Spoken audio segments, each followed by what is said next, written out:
Changez votre façon de penser. Vous pouvez faire ce que vous avez à faire, car la Bible dit que Dieu ne permettra pas que nous soyons tentés au-delà de nos forces, mais avec la tentation, il préparera aussi le moyen d'en sortir. Vous ne manquerez de la puissance de Dieu pour accomplir ce que vous avez à faire que lorsque vous essayez de faire quelque chose que le Seigneur ne vous a jamais demandé de faire en premier lieu. Restez avec nous dans Jouissez de votre vie.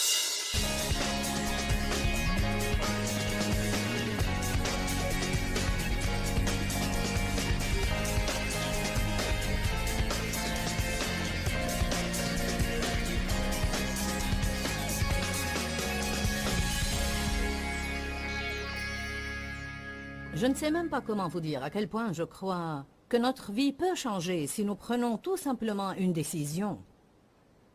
Dans toute situation qui se présente, je veux que mon but dans la vie soit toujours de faire ce qui est juste. Nous avons répété hier, je dois faire ce qui est juste et je dois bien traiter les gens. Répétons cela, je dois faire ce qui est juste et je dois bien traiter les gens. En fait, vous savez, à cet égard, il y a une bonne et une mauvaise façon de faire face aux tempêtes de la vie. Saviez-vous cela? Avant d'être rempli de l'Esprit Saint et de commencer à apprendre vraiment sur la puissance qui m'est disponible en tant que croyante, je n'avais jamais fait face à aucune des tempêtes de la vie comme il faut. J'imagine que beaucoup de personnes d'entre vous continuent à ne pas faire face aux tempêtes de la vie comme il faut. Vous dites, comment sommes-nous censés faire cela? Bien, il ne faut pas qu'on soit contrarié. Pas du tout. Comment puis-je ne pas être contrarié quand j'ai des problèmes? C'est ce que le monde pense, et c'est de cette façon que le monde nous a appris à réagir aux choses que nous n'aimons pas. Mais comme dans toutes les choses, ce que Jésus nous apprend est totalement l'inverse de ce que le monde nous apprend. Il dit que nous pouvons avoir la paix en pleine tempête. Pensez combien ce serait merveilleux si, quoi qu'il se passe, vous pouviez rester inébranlable.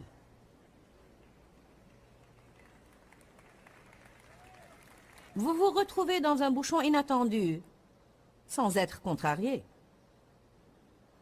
Vous avez à faire la queue à l'épicerie, quand la personne qui est devant vous n'a pas de prix sur ses produits, et la vendeuse n'a plus de bande dans la caisse enregistreuse, et elle est nouvelle et ne sait pas ce qu'elle fait en tout cas. Et ça fait une demi-heure qu'elle essaye de faire entrer la bande dans la caisse enregistreuse. Et vous devez rentrer chez vous parce que vous êtes en hâte. Et au lieu de perdre votre paix et de commencer à avoir mal à la tête, au cou et au ventre, de gâcher votre témoignage et d'agir comme un fou, vous pouvez rester stable. Ce n'est pas impressionnant? Nous pouvons apprendre à faire cela, car nous avons la force de le faire. Dites force. Je veux que vous arrêtiez de penser aujourd'hui que vous ne pouvez pas faire les choses. Le monde nous a appris à penser, je ne peux pas supporter ça.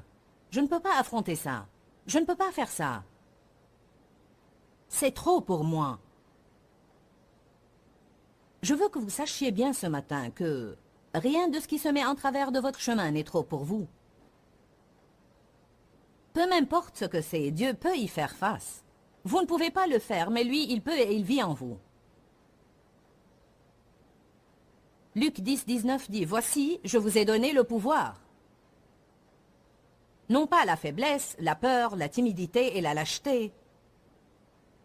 Non l'incapacité, mais la capacité. Je puis tout par Jésus-Christ qui me fortifie. Paul parlait de comment il faisait face aux tribulations. Il parlait de la façon de traiter la prospérité et les tribulations. À vrai dire, certains ne traitent pas bien la prospérité non plus, car dès qu'ils ont un peu d'argent, ils vivent selon la chair. Vous avez besoin de la puissance de Dieu pour traiter le succès comme il faut, de même que vous avez besoin de la puissance de Dieu pour faire face au manque. Vous m'avez entendu? Parce que l'argent peut changer les gens. Le succès peut changer les gens. Même un grand ministère peut changer les gens. C'est pourquoi Dieu renonce à promouvoir tous ceux qu'il aimerait promouvoir, car pour être honnête avec vous, je ne crois pas qu'il y a beaucoup de gens qui, après avoir eu un succès retentissant, continuaient à aimer Jésus radicalement.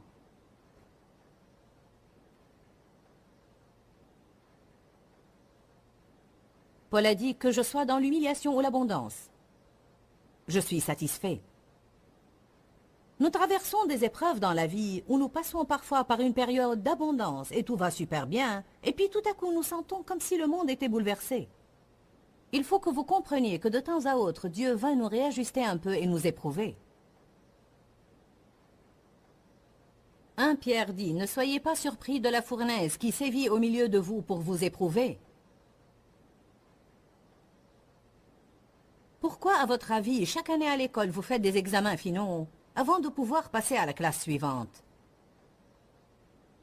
Vous n'obtenez pas un diplôme car vous avez assisté aux cours tous les jours. Vous n'obtenez pas un diplôme car vous avez suivi dans vos livres pendant que le prof enseignait.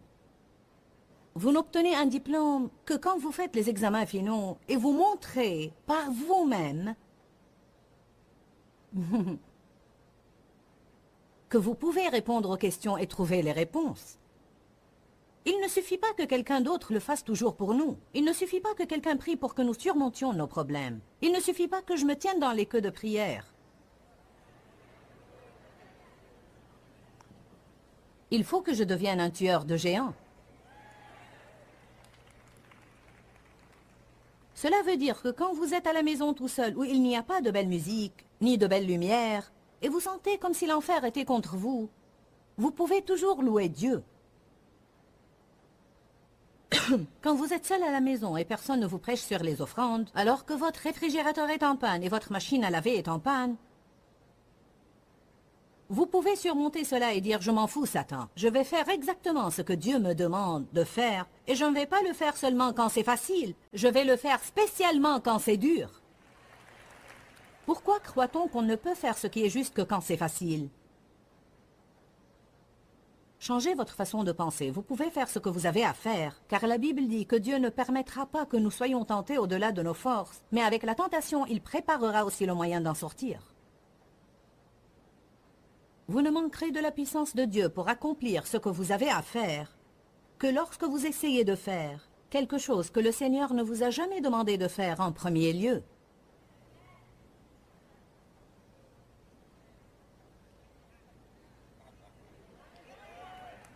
Il est l'auteur et le consommateur de notre foi, mais il n'est pas dans l'obligation de terminer ce qu'il n'a pas commencé.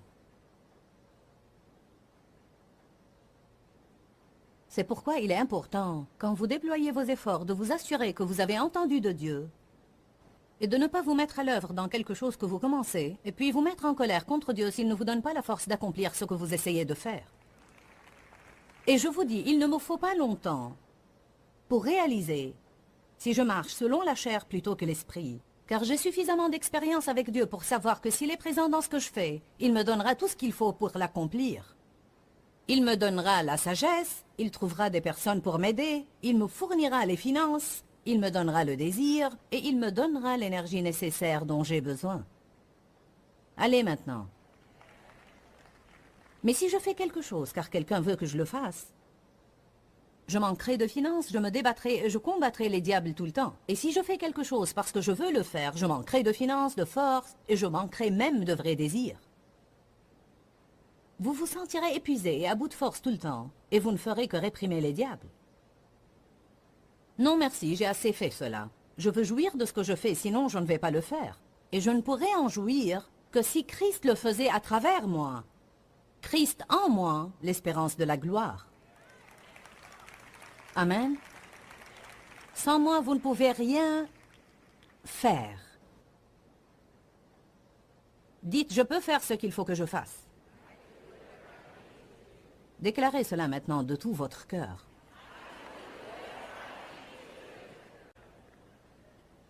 Permettez-moi de faire une suggestion. À votre place, je noterai ces idées sur un bout de papier et je me ferai une petite liste de confessions. Surtout si vous êtes de ceux qui ne sont pas très stables face aux tempêtes, et si vous ne l'êtes pas, vous le savez probablement. Je ne parle pas des tempêtes naturelles pendant lesquelles vous vous hâtez de couvrir votre tête, mais je parle de... Qui a remarqué que les tempêtes de la vie ne peuvent pas être prévues par la météo?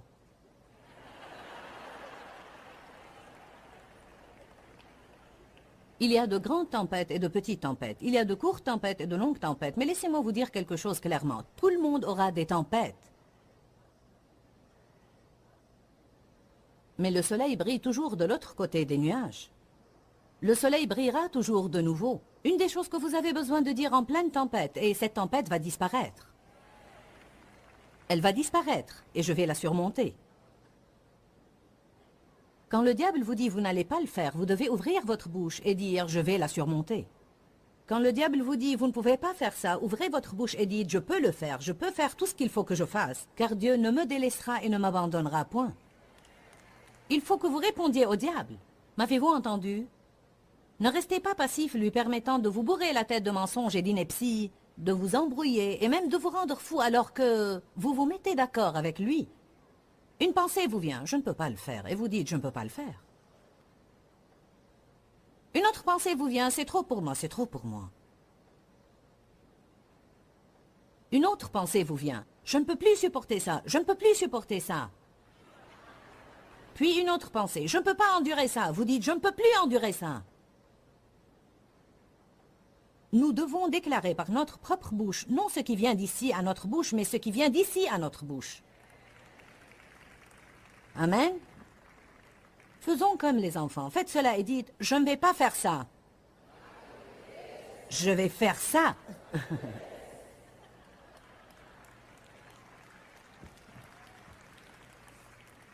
La prochaine fois que vous passez par une épreuve et vous racontez cela à des amis, et ils commencent à parler de votre problème et le diable commence à mentir, vous pouvez dire...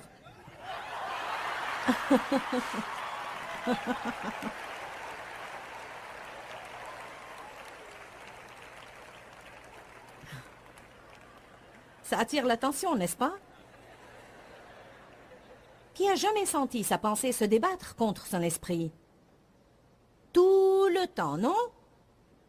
Une partie du cheminement dans l'esprit veut dire que je vais me mettre d'accord avec mon esprit au lieu d'être d'accord avec mes pensées parce que la Bible dit que le désir de la chair, c'est la mort. La Bible amplifiée dit que le désir de la chair, c'est le raisonnement sans le Saint-Esprit. En d'autres termes, c'est ce qui provient des pensées. Comme ce que nous avons lu hier à propos de Salomon. Il a dit, j'ai consulté mes propres pensées. Dites tous, grande erreur.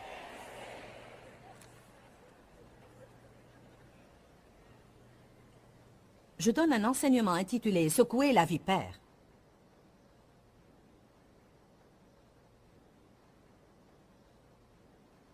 Lorsque Paul était à l'île de Malte, il était installé avec des barbares près du feu, et une vipère en sortit par l'effet de la chaleur et s'attacha à sa main. C'était en fait une vipère venimeuse et mortelle. Les gens ont cru qu'il était assurément un homme meurtrier, et que cela était un signe de sa cruauté. Alors il s'attendait à le voir tomber mort. Mais la Bible dit que Paul a tout simplement, et elle utilise ce terme-là, Paul a tout simplement secoué l'animal. J'ai donné un grand enseignement à partir de cela. C'est que quand quelqu'un me repousse, je dois secouer cela. Quand j'entends quelqu'un parler de moi, je dois secouer cela. Quand je me retrouve dans un bouchon dans lequel je ne veux pas être et je commence à m'énerver, vous savez, vous pouvez sentir la frustration monter. Tout commence à devenir un peu plus tendu, petit à petit. C'est comme si quelqu'un resserrait les vis intérieures. Vous devez tout simplement faire.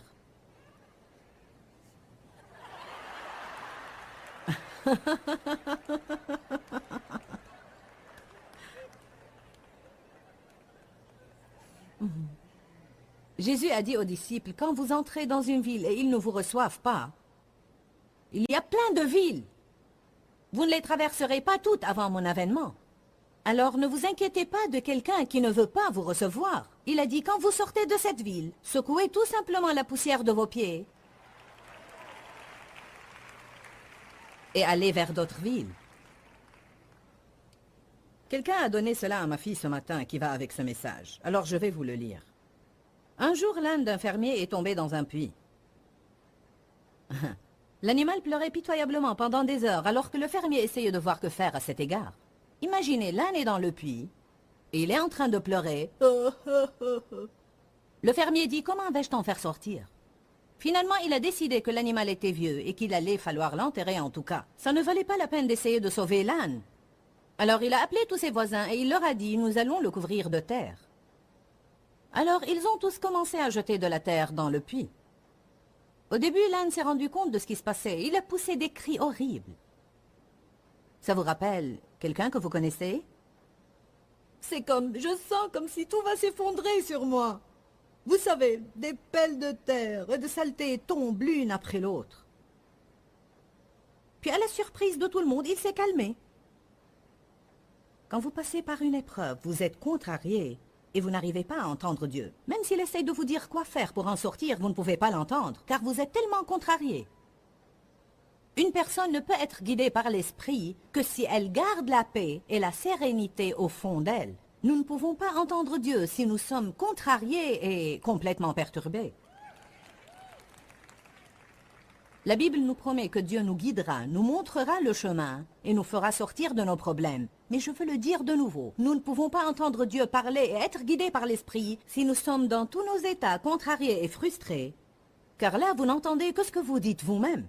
Vous entendez ce que dit votre âme, vous entendez vos pensées, votre volonté et vos émotions. Je ne veux pas faire cela. J'en ai marre de cela et je ne crois pas que c'est juste.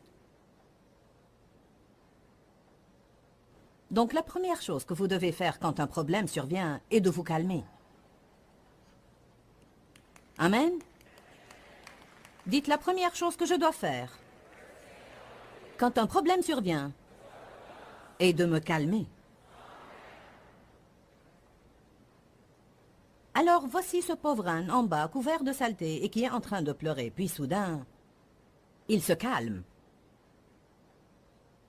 Il a finalement pensé, ces gens ne vont pas m'aider, il vaut mieux que je reçoive une révélation. Après avoir versé quelques pelles de plus, le fermier a regardé dans le puits et il a été étonné par ce qu'il a vu. Avec toute pelle de terre versée sur le dos de l'âne, ce dernier faisait quelque chose d'étonnant. Il l'a secoué et puis il marchait dessus.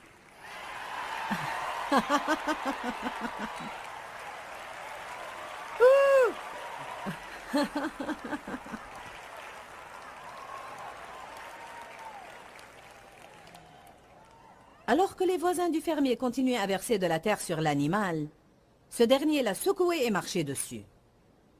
Plus tard, le fermier et tout le monde fut très étonné de voir l'âne sortir du puits et trotter.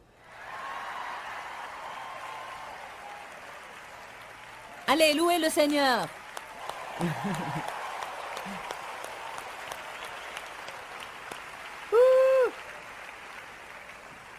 Vous savez, nous pouvons soit être enterrés sous nos problèmes, soit les secouer, avoir confiance en Dieu et lui permettre de nous élever vers un endroit plus haut. Car voici ce qui se passe exactement. Quand vous êtes au milieu des tribulations dans lesquelles personne ne peut vous aider sauf Dieu, c'est à ce moment-là que vous pouvez connaître Dieu vraiment.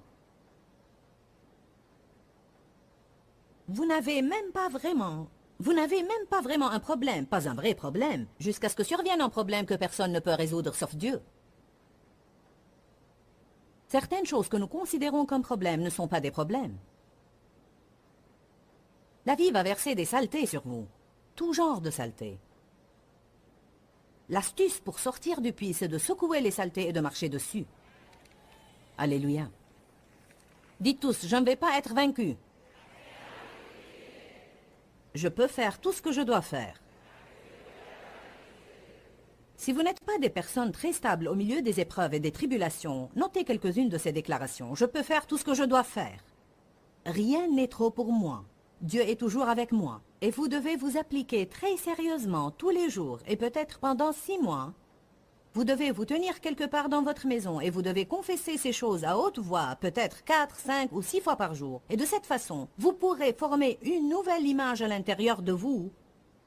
Non celle d'une mauviette ou d'un faible qui ne peut rien traiter dans la vie, mais vous allez découvrir que vous vous transformez en une personne audacieuse et courageuse, et peu importe ce qui va à votre rencontre, il ne vous dissuadera pas parce que vous savez que Jésus ne vous abandonnera et ne vous délaissera point.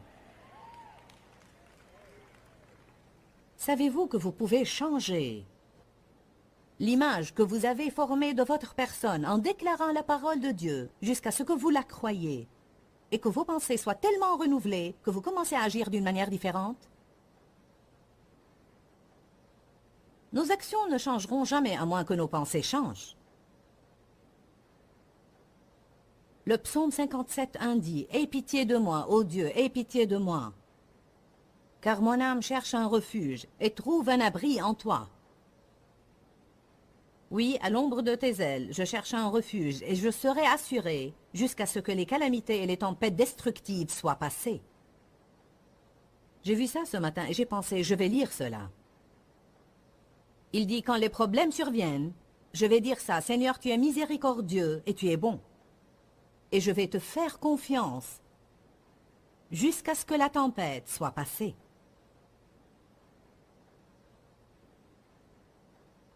Psaume 94. Vous ne pouvez pas vous échapper aux tempêtes de la vie. Et si vous n'en avez pas une, vous allez en avoir. Ce n'est pas une confession négative. Je ne suis pas en train de maudire votre vie. C'est ce qui vous arrive au moment où vous vous attendez à autre chose. Je n'ai jamais fait un plan dans ma vie pour être bloqué dans un embouteillage pendant 2 heures. Hier, on cherchait une place de stationnement. Et une voiture quittait sa place. Alors Dave attendait pour se garer à sa place. Il avait son feu clignotant allumé clairement, montrant qu'il... Non, en fait, il avait dépassé la place de stationnement et il attendait pour se garer en reculant. Alors il y avait un homme derrière lui sur une bicyclette qui était très contrarié car il s'est arrêté. Alors il tempêtait et il criait après Dave. Nous lui avons souri. Loué soit Dieu. Et alors que cet homme s'insurgeait contre nous, quelqu'un d'autre s'est garé à la même place.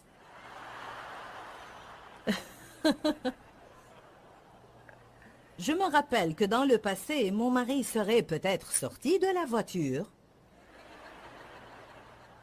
et revenu là-bas. S'il n'avait pas fait cela, il aurait au moins... Nous avons dit... Que Dieu te bénisse, nous espérons que tu jouiras de cette place. Nous allons trouver une autre. Je ne vais plus jamais permettre à des gens stupides de voler ma joie.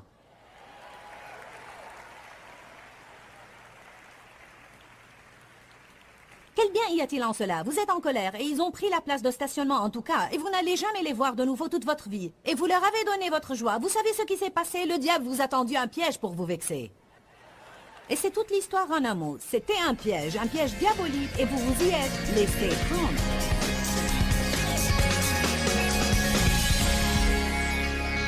À mon avis, la vie ne mérite même pas d'être vécue si je ne vais pas jouir de la paix et de la sérénité dans ma vie. En réalité, j'ai découvert que la paix ne va pas être présente accidentellement. Je dois rechercher la paix et je dois m'agripper à ma paix. Je crois que si je fais cela, j'accomplirai alors de plus en plus la volonté de Dieu pour ma vie. Tout le monde veut savoir quelle est la volonté de Dieu pour eux. Nous voulons tous rechercher la volonté de Dieu et nous voulons nous assurer que nous accomplissons le but de Dieu dans notre vie. Mais je crois que beaucoup de gens sont la plupart des fois vexés du fait qu'ils n'arrivent pas à entendre la voix de Dieu. Je vous encourage maintenant, si vous voulez entendre la voix de Dieu pour que vous puissiez découvrir quel est son but pour vous, la première chose que vous devez faire, écoutez-moi bien, est de vous calmer. Jésus a dit, « Je vous donne ma propre paix. Non comme le monde donne, mais je vous donne ma paix à moi. » Écoutez-moi bien, j'ai une parole dite entendue pour vous aujourd'hui. Je crois que certains d'entre vous demandent une parole à Dieu. Nous aimons toujours recevoir une promesse. Cela ne signifie pas nécessairement qu'elle ne peut pas être une parole tirée d'ici, que Dieu rend vivante dans notre cœur. Dieu m'a mis cette écriture à cœur pour que je conclue avec aujourd'hui. Exode 14. L'Éternel combattra pour vous, et vous gardez votre paix et restez dans le repos. Vous dites, Seigneur, quand le combat va se terminer? Je vous dis aujourd'hui, quand vous gardez votre paix, quand vous devenez calme et vous entrez dans le repos de Dieu, vous verrez Dieu combattre pour vous comme personne ne pourrait jamais combattre pour vous. Je vous dis, je crois que les ennemis que vous avez vus aujourd'hui, vous ne les reverrez plus car le Seigneur des armées combat pour vous. Gardez votre paix. Il y a une puissance dans la paix. Que Dieu vous bénisse. Dis-leur que je les aime. Dans ce livret, Joyce Meyer donne une révélation de l'amour de Dieu pour nous. Pour obtenir ce livret gratuitement, écrivez-nous à Joyce Meyer, boîte postale 40095-6300, Larnaca, Chypre. Ou bien visitez notre site web www.joycemeyer.org/fr.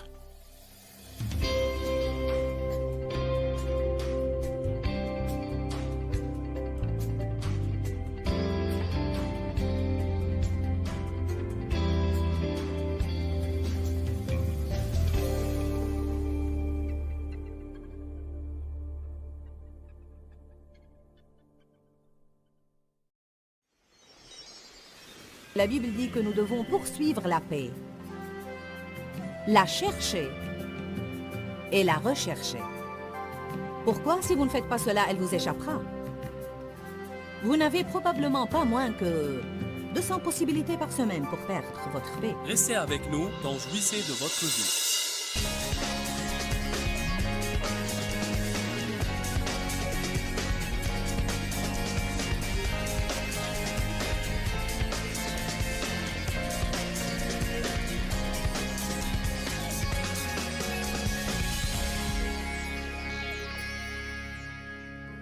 Dieu n'arrêtera pas de vous confronter. Il n'arrêtera pas de vous instruire et de vous former. Et vous allez continuer de vous retrouver de temps en temps dans de différentes situations et circonstances que vous n'aimez pas et dont la plupart surviennent à l'improviste parce qu'on ne projette pas d'avoir des problèmes. Ce sera toujours le cas jusqu'à ce que vous appreniez à rester calme durant ces moments-là, sachant que finalement, si vous êtes quelqu'un qui fait ce qui est juste, Dieu creusera la fosse pour le méchant et l'y mettra, et vous serez élevé plus haut. La parole de Dieu est magnifique. Si nous pouvons lire ces choses-là et les croire, nous pourrons faire quoi que ce soit. Nous pourrons traiter quoi que ce soit. Rien ne pourra nous vaincre.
chargé contre toi sera sans effet. Nous sommes plus que vainqueurs.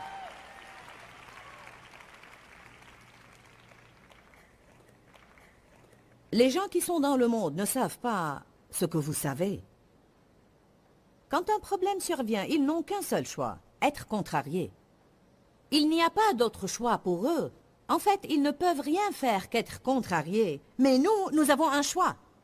Nous n'avons pas à être contrariés. Nous pouvons croire que Jésus est dans notre barque. Et bien qu'il nous semble parfois qu'il est endormi, nous pouvons savoir que simplement parce qu'il est présent, quand il est prêt à faire taire le vent se taira sûrement.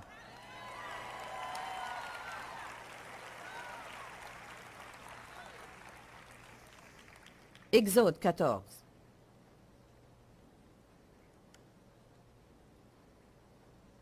Voici une situation critique. Les Israélites pensaient qu'ils ont reçu le salut et sont délivrés de leur servitude. Soudain, ils ont regardé derrière eux et l'armée égyptienne les poursuivait. Ils ont regardé devant et ils n'ont rien vu que la mer Rouge. Verset 9. Les Égyptiens les poursuivirent. Et tous les chevaux, les chars de Pharaon, ses cavaliers et son armée les atteignirent alors qu'ils campaient près de la mer Rouge. Pharaon approchait, les enfants d'Israël levèrent les yeux, et voici les Égyptiens étaient en marche derrière eux. Et les enfants d'Israël eurent une grande frayeur et crièrent à l'Éternel. Ils dirent à Moïse, « N'y avait-il pas de sépulcre en Égypte que tu nous aies menés mourir dans le désert? Que nous as-tu fait en nous faisant sortir d'Égypte? N'est-ce pas là ce que nous te disions en Égypte? Laisse-nous servir les Égyptiens. Parce que nous aimons mieux servir les Égyptiens que de mourir au désert. Écoutez, dès la moindre épreuve, ils ont dit tout de suite, nous allons certainement mourir ici. Ceci va nous tuer. On aurait été en de meilleures conditions si on n'avait pas fait un pas de foi. Il fallait qu'on reste là où on était. Cela vous rappelle-t-il quelqu'un? C'était une faute, il ne fallait pas que je fasse cela. Je ne sais pas, disons que vous êtes venu à la conférence ici. Vous savez...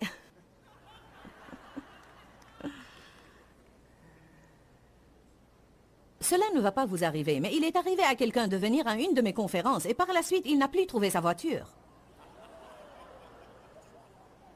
Ce n'est pas parce qu'il est venu à ma conférence. Vous savez, on vole des voitures partout. Alors, je ne dis pas que si vous venez à ma conférence, votre voiture sera volée. Mais j'essaye de dire quelque chose ici. Pouvez-vous imaginer cela?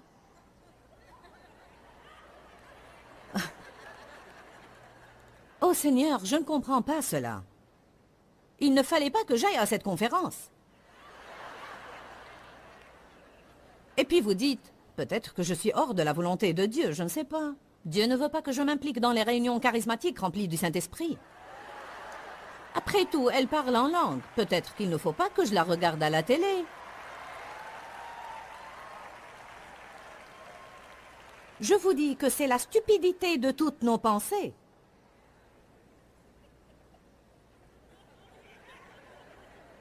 Mais une personne qui est enracinée dans le Seigneur sortirait de la conférence. Et si son pneu était à plat ou quelqu'un avait heurté sa voiture ou il est arrivé à certaines personnes que leur voiture ne marchait pas après la conférence, elles avaient appelé une dépanneuse. Mais une personne intelligente dirait « Ha, ha, ha, ha, ha, ha, ha. Le diable n'est pas content que je sois ici !»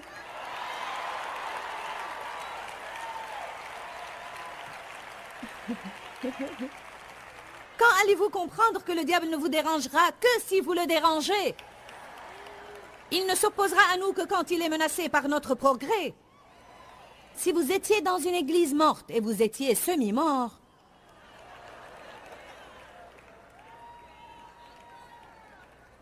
le diable vous aidera à vous habiller le dimanche matin. En fait, il vous accompagnera même.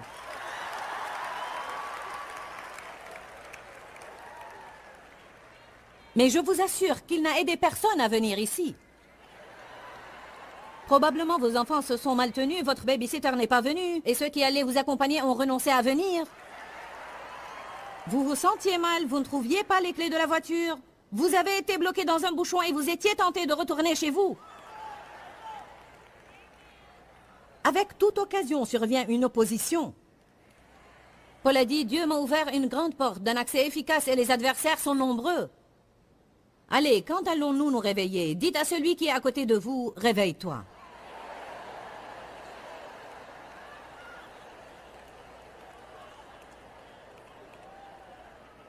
Comment devons-nous faire face à nos problèmes? Pratiquons cela.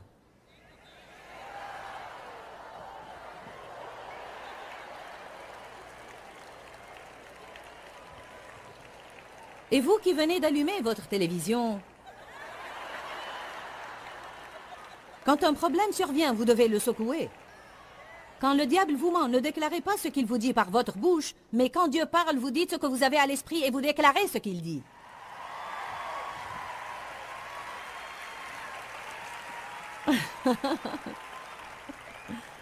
Tu apprendras ça, Cindy, d'ici la fin de la conférence.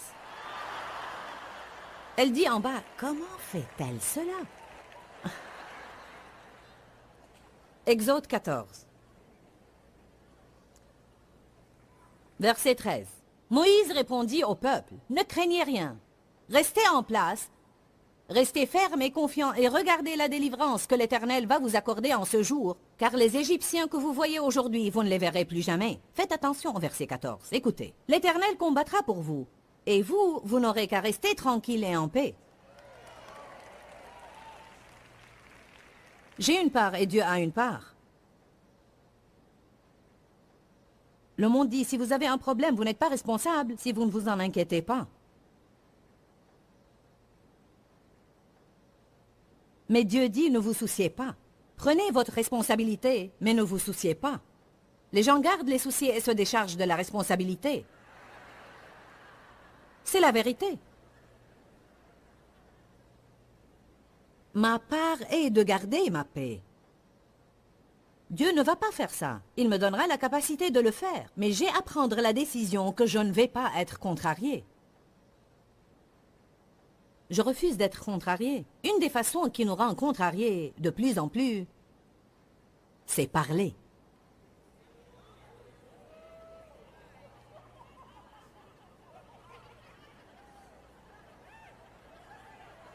Je vous ai touché, n'est-ce pas? Avez-vous remarqué que plus vous parlez de vos problèmes, plus vous êtes contrarié? Et plus nous parlons, plus nous disons des choses stupides. Amen. Nous devons en arriver au point où quand nous disons des choses stupides, nous entendons ce que nous disons. Et nous pouvons demander à Dieu de nous pardonner. Je sais très bien cela, j'enseigne ces choses-là. Et je me suis entendu dire des stupidités à mon fils au téléphone ce matin. C'est ce que je me suis entendu dire. Certains ont besoin d'entendre les choses qu'ils disent. Car ils les disent comme ça. Bien, peut-être que vous ne faites pas attention à cela, mais le diable vous entend. Ce que vous dites, c'est ce que vous obtenez. La Bible dit que nous pouvons appeler les choses qui ne sont point comme si elles étaient. Et ceci ne s'applique non seulement sur les choses positives, mais les négatives aussi. Si le diable dit une chose à vos pensées et vous la déclarez par votre bouche, vous pouvez l'obtenir. Parce que les mots sont des conteneurs de force, et ils portent une force soit créative, soit destructive. Si Dieu nous parle et nous déclarons ces paroles par notre bouche, des choses positives peuvent nous arriver. Alors j'ai dit, on rentre chez nous ce soir, Dan, et on y reste 6 jours, et ensuite on part aux Philippines. Puis après on partira en Australie, et je vais tenir 2 grandes conférences dans chacun de ces endroits. Puis on rentrera chez nous. À mon avis, il n'y a pas de plus long trajet que celui d'Australie. Je crois que c'est l'endroit le plus loin que vous puissiez visiter. Et j'ai dit, puis on rentre chez nous, et dans 7 jours, je partirai de nouveau. Le temps d'arriver à Texas, je serai probablement esquinté. Mais au moins, j'ai entendu ce que j'ai dit. Ah! Seigneur, pardonne-moi. Je ne serai pas esquinté. Je serai énergique et forte, je peux tout faire par Jésus-Christ. Allez, louons le Seigneur.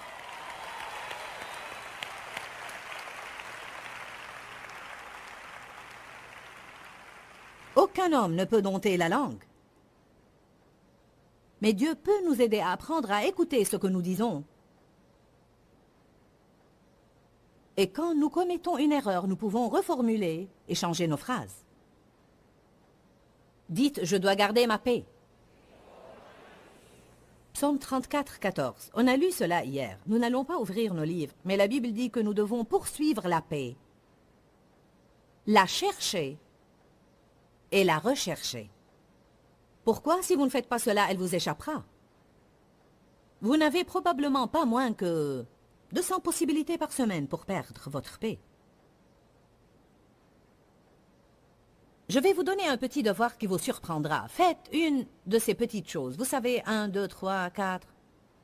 On les appelle les marques de compte. Cherchez une petite table de compte.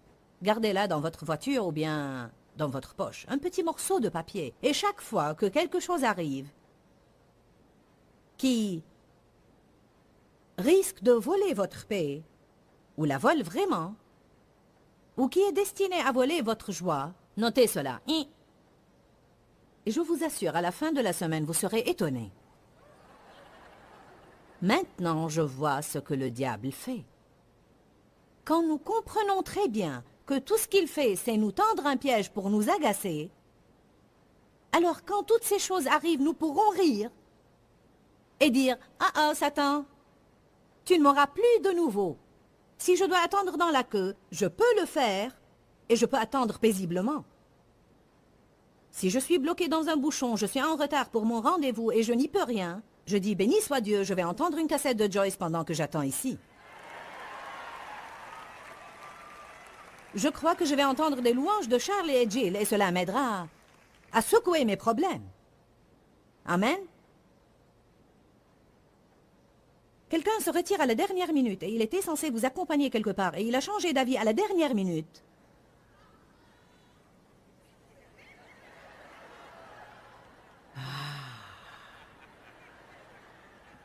Je suis capable de m'adapter par la puissance de Dieu. Dans Romains chapitre 14, la Bible dit que nous avons à garder, que nous avons à établir et maintenir la paix et à rechercher ceux qui contribuent à maintenir la paix. Et il est écrit, si vous voulez être une personne qui vit selon la paix, vous avez à être prêt à vous adapter aux gens et aux choses. J'ai découvert que les choses ne vont pas toujours changer pour moi, alors parfois j'ai à changer moi-même. Je suis au point où je préfère changer que céder ma paix. J'étais une personne qui, je veux avoir les choses à ma façon. Point final. Si je ne les ai pas, je me fâche. Personne d'entre vous n'est comme ça, n'est-ce pas? Finalement, j'en avais marre du mal à l'estomac, au cou et au dos, et de visiter le médecin et de l'entendre me dire « c'est le stress ». Je lui disais « ce n'est pas le stress ». Tu me rends stressé en me disant que c'est le stress.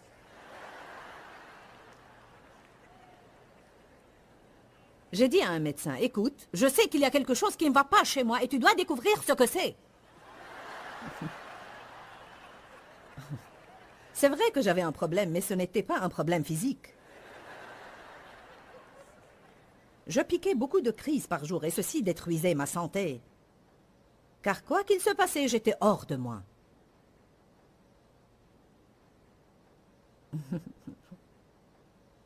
J'étais toujours sur le point d'exploser.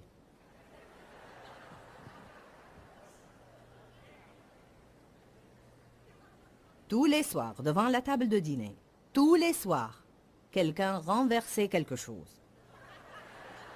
Tous les soirs, sans exception. Et chaque fois, je piquais une crise. Et tout le monde commençait à pleurer. Les enfants, oh, oh, oh.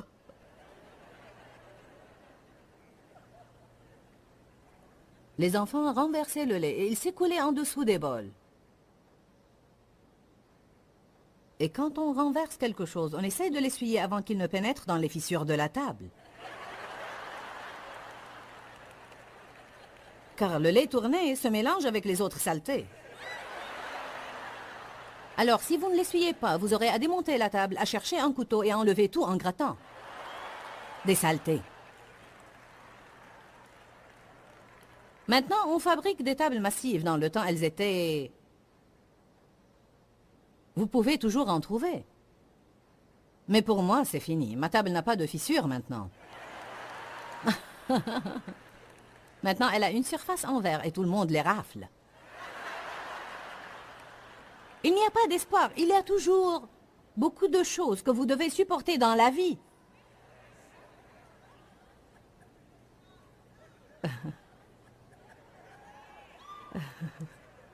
Les enfants renversaient quelque chose et je criais « Ne pouvons-nous jamais déjeuner en paix ?» Sans me rendre compte qu'on aurait pu manger en paix si j'avais tout simplement essuyé la table et gardé ma bouche close. Alors, si vous vous êtes jamais demandé « Ne pouvons-nous jamais manger en paix ?» je vous dis « Taisez-vous pour avoir la paix ».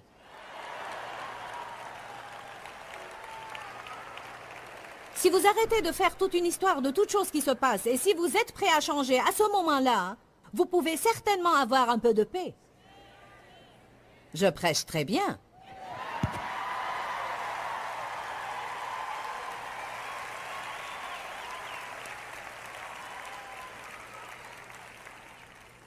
Dieu merci. Alors, une fois j'étais sous la table, parce que un des enfants avait renversé un liquide qui a coulé sur les pieds de la table et j'étais sous la table piquant une crise et quelqu'un m'a donné un coup de pied et c'était la goutte qui a fait déborder le vase. Je veux dire accidentellement, il ne l'a pas fait exprès. Et le pauvre Dave, ayant travaillé toute la journée, rentrait chez nous et me trouvait dans un accès de colère. Et je ne comprenais pas pourquoi il voulait aller au club tous les soirs pour jouer du golf. J'ignorais pourquoi il ne restait pas à la maison.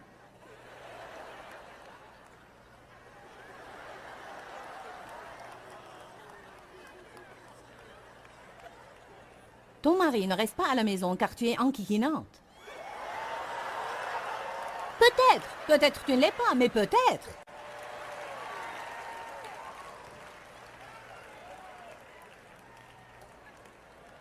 Si tu ne réussis pas à convaincre ta femme de rester à la maison, c'est peut-être parce que tu ne la cajoles pas assez. Et tu ne lui fais pas des compliments. Les hommes ont besoin de sentimentalité. Que la sentimentalité vienne sur vous. Les hommes disent ces choses sentimentales, je ne vais pas les faire, vous savez. Alors vous n'êtes pas intelligent. J'étais sous la table piquant une crise. Tous les soirs, chacun renverse quelque chose sur la table, sur les chaises. Et puis l'Esprit Saint est venu me dire précisément sous la table. Joyce, une fois le lait est renversé. Peu importe combien tu te mets en colère, tu ne pourras pas faire en sorte que le lait se retire des pieds de la table et rentre dans le verre. C'était la première fois que j'entends des choses pareilles. Et il m'a dit, Joyce, tu as à apprendre à t'adapter à tout. Dites à votre voisin, tu dois apprendre à t'adapter à tout. Il y a certaines choses que vous pouvez changer, mais il y a beaucoup d'autres choses que vous ne pouvez pas changer. Si on se retrouve par exemple face à une chose qu'on ne peut pas changer, il faut qu'on garde notre joie et qu'on garde notre paix et qu'on laisse Dieu combattre pour nous.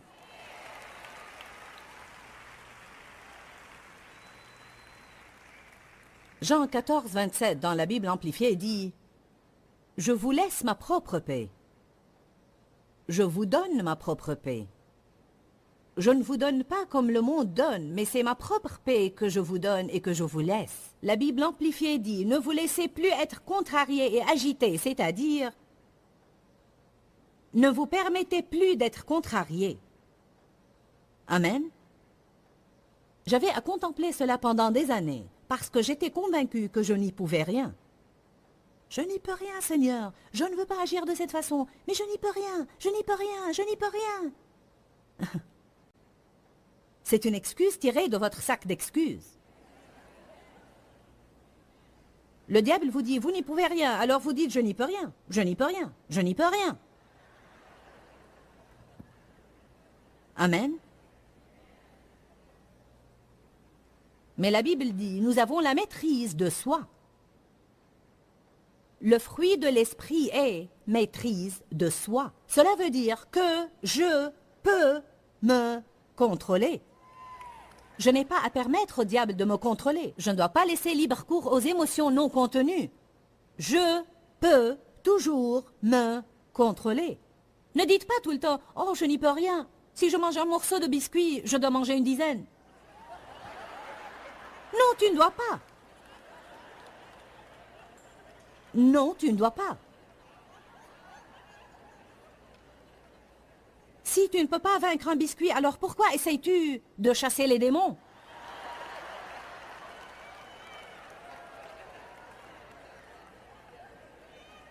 Oui, certains ne peuvent même pas vaincre un biscuit et ils essayent de chasser les démons. Sors au nom de Jésus-Christ. Bonjour. Nous nous convainquons que nous ne pouvons pas faire ces choses-là. Nous nous convainquons nous-mêmes. Je ne peux pas arrêter de fumer.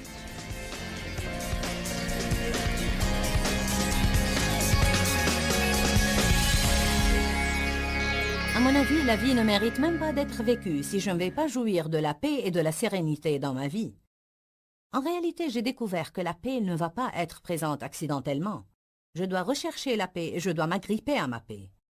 Je crois que si je fais cela, j'accomplirai alors de plus en plus la volonté de Dieu pour ma vie. Tout le monde veut savoir quelle est la volonté de Dieu pour eux. Nous voulons tous rechercher la volonté de Dieu et nous voulons nous assurer que nous accomplissons le but de Dieu dans notre vie. Mais je crois que beaucoup de gens sont la plupart des fois vexés du fait qu'ils n'arrivent pas à entendre la voix de Dieu. Je vous encourage maintenant, si vous voulez entendre la voix de Dieu pour que vous puissiez découvrir quel est son but pour vous, la première chose que vous devez faire, écoutez-moi bien, est de vous calmer. Jésus a dit, « Je vous donne ma propre paix. Non comme le monde donne, mais je vous donne ma paix à moi. » Écoutez-moi bien, j'ai une parole dite entendue pour vous aujourd'hui. Je crois que certains d'entre vous demandent une parole à Dieu. Nous aimons toujours recevoir une promesse. Cela ne signifie pas nécessairement qu'elle ne peut pas être une parole tirée d'ici, que Dieu rend vivante dans notre cœur. Dieu m'a mis cette écriture à cœur pour que je conclue avec aujourd'hui. Exode 14, 14. L'Éternel combattra pour vous, et vous gardez votre paix et restez dans le repos. Vous dites, Seigneur, quand le combat va se terminer? Je vous dis aujourd'hui, quand vous gardez votre paix. Quand vous devenez calme et vous entrez dans le repos de Dieu, vous verrez Dieu combattre pour vous comme personne ne pourrait jamais combattre pour vous. Je vous dis, je crois que les ennemis que vous avez vus aujourd'hui, vous ne les reverrez plus car le Seigneur des armées combat pour vous. Gardez votre paix. Il y a une puissance dans la paix. Que Dieu vous bénisse. Dis-leur que je les aime. Dans ce livret, Joyce Meyer donne une révélation de l'amour de Dieu pour nous. Pour obtenir ce livret gratuitement, écrivez-nous à Joyce Meyer, boîte postale 40095-6300, Larnaca, Chypre. Ou bien visitez notre site web www.joycemeyer.org/fr.